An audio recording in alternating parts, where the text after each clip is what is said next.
Allahyarham Bahadun Baharum merupakan bekas Ketua Cawangan Jenayah Berat di Sembilan di Ibu Pejabat Kontingen Kuala Lumpur. Malah beliau juga merupakan seorang pegawai polis yang paling dikeruni sekitar era 80-an sehingga 90-an. Ini disebabkan keberaniannya berhadapan dengan penjenayah sehingga digelar sebagai malaikat maut oleh musuh-musuh beliau.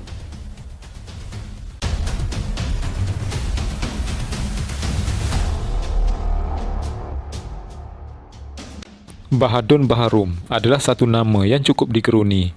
Bukan saja penjenayah, malah anggota polis sendiri. Kalau dia nak buru seseorang penjenayah itu, dia akan kejar sampai ke lubang cacing. Dalam era 80-an dan 90-an, nama Bahadun cukup mendatangkan fobia kepada segala jenis gangster, perompak dan penyangak di Kuala Lumpur. Allahyarham Bahadun adalah bekas Ketua Cawangan Jenayah Berat di Sembilan, Kuala Lumpur. Beliau paling pantang kalau ada penjenayah yang menggunakan senjata api. Kalau dia tahu atau jumpa mana-mana suspek yang menggunakan pistol atau rifle, maknanya orang itu memang menempah maut.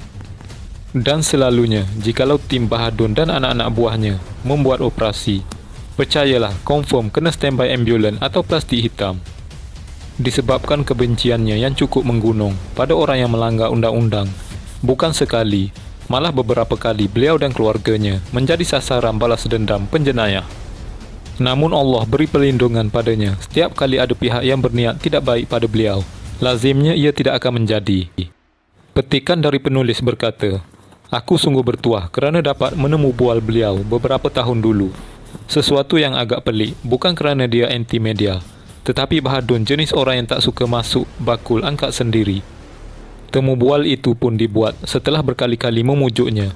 Masa aku berjumpa dengan beliau, Bahadun kelihatan agak uzur. Percakapannya pun ada kalanya tidak begitu jelas. Tetapi bila sentuh saja bab jenayah, Bahadun tiba-tiba jadi semangat.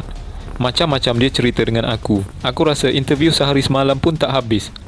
Aku boleh teruja sampai ada kalanya aku boleh lupa nak jot down apa yang diceritakan itu.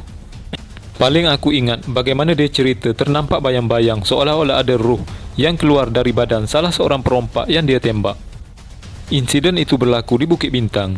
Ketika itu pasukannya bertembung dengan sekumpulan perompak yang sedang merancang untuk melakukan satu rompakan nekat di ibu negara.